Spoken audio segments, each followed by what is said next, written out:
السلام علیکم، بسم اللہ الرحمن الرحیم۔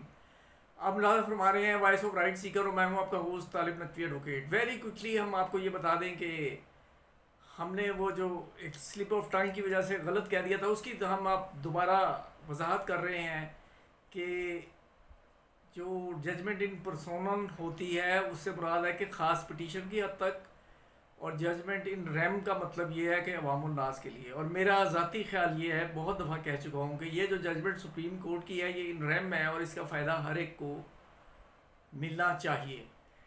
اور اس کے لیے ہم نے آپ کو ایک پٹیشن بھی تیار کر کے دی۔ اب میں اسے آپ کے اس میں جو بڑے بڑے گروپس ہیں پی ٹی سی ایل کے، اس میں بھی میں یہ انشاءاللہ العزیز ڈال دوں گا۔ تو میں آپ سے یہ کہنا چاہ رہا ہوں کہ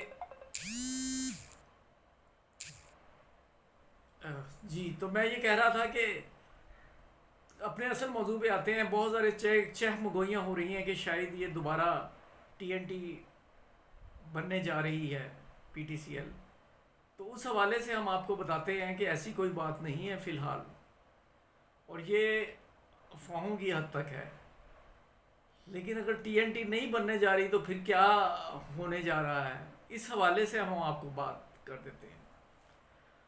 کیوں نہیں ہونے جا رہی ٹی این ٹی، اس کی بات ہم آپ کو پہلے کرتے ہیں۔ جیسے کہ آپ جانتے ہیں کہ ٹیلی کمیونیکیشن ری آرگنائزیشن ایکٹ تھا 1996 کا، جس کے تحت حصے بکھرے کیے گئے، اور وہ پی ٹی اے بنی، این ٹی سی بنی، اور یہ پینشن ٹرسٹ بنا۔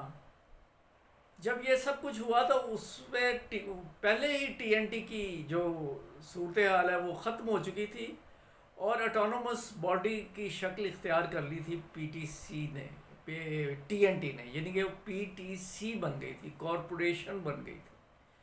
تو اب ہم آپ کو یہ بتا رہے ہیں کہ ری آرگنائزیشن ایکٹ جو ہوا، اس کے تحت اس کا وجود ختم کر دیا گیا، کارپوریشن کا وجود ختم کر دیا گیا۔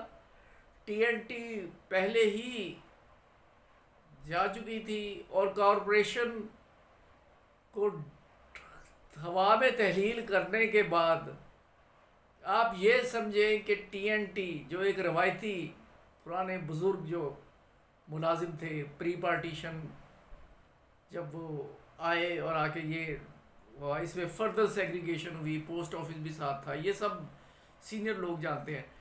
تو اس میں آخری کیل اس وقت ہی ٹھوک دیا گیا جب جو کارپوریشن بنائی گئی، اور اس کے بعد جب کارپوریشن ختم ہو گئی تو یہ چیپٹر ہی ختم ہو گیا، یہ تو ہو گیا ختم۔ لیکن اب ایک تشویش جو آپ کی بجا ہے کہ مالی حالات پر اتنا اثر پڑ رہا ہے کہ انہوں نے قانون کے مطابق کوئی غیر قانونی کام نہیں کیا، انہوں نے یہ ایک اچھی بات کی ہے کہ اسٹاک ایکسچینج کو بتا دیا ہے کہ ہمارے اخراجات پر بوجھ بنا ہے۔ اس حوالے سے یہ چہ مگوئیاں ہوئیں۔ اب کیا ہو سکتا ہے؟ یہ بڑی عجب کہانی ہے کہ صرف 26% حصص پر انہیں مینجمنٹ دے دی گئی ہے، جبکہ اکثریتی جو کہ غالباً 62 ہے شاید، وہ اب تک گورنمنٹ کے پاس ہے۔ اور اگر آپ پوچھیں کہ یہ ٹی این ٹی بن سکتی ہے تو ٹی این ٹی تو نہیں بن سکتی، لیکن یہ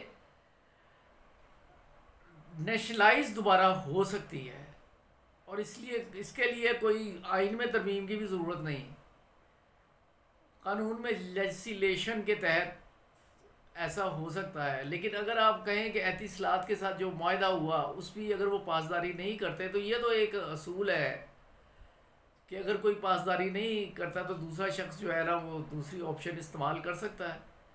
اب انہیں یہ چاہیے کہ اگر جو پیسے انہوں نے نہیں دیے اور دھڑا دھڑ ایسٹس بیچ رہے ہیں، اگر میری جو سمجھ ہے اس کے مطابق میں یہ کہہ رہا ہوں کہ یہ وارننگ دی جائے انہیں، اور پھر اگر وہ نہیں دیتے تو ان سے یہ 26% کا معاملہ ہے، ان سے یہ کنٹرول واپس لے لیا جائے، کیونکہ 26% کو مینجمنٹ کا کنٹرول عموماً نہیں دیا جا سکتا۔ لیکن اس میں 2 کنٹریز انوالو تھے، ظاہر ہے ہو گیا، تو اس صورت میں ایسا ہو سکتا ہے. اور اگر آپ دیکھیں کہ بڑی سرپرائزنگ صورتحال ہے کہ بظاہر تو منافع کمایا جا رہا ہے بہت زیادہ، لیکن وہ کہاں جا رہا ہے یہ کسی کو نہیں علم. اور اب میں آ جاتا ہوں اس سوال پہ جو مجھے بہت زیادہ کیا گیا ہے کہ ہمیں فائدہ ملے گا یا نہیں. میری اپنی سوچ کے مطابق جو پٹیشن جنہوں نے کچھ ابھی نہیں کیا انہیں بھی فائدہ ملنے جا رہا ہے، لیکن بر بنائے احتیاط میں نے آپ سے یہ کہا تھا کہ آپ ایک پٹیشن جو ہے وہ لکھتے ہیں. وہ پٹیشن ان شاء اللہ تعالی ہم آن لائن کر دیں گے. بس آج کے لیے اتنا ہی. اگر سبسکرائب جن ساتھیوں نے نہیں کیا وہ کریں. ہم آپ کے حقوق کی بات کرتے ہیں. اجازت دیجیے. اللہ حافظ.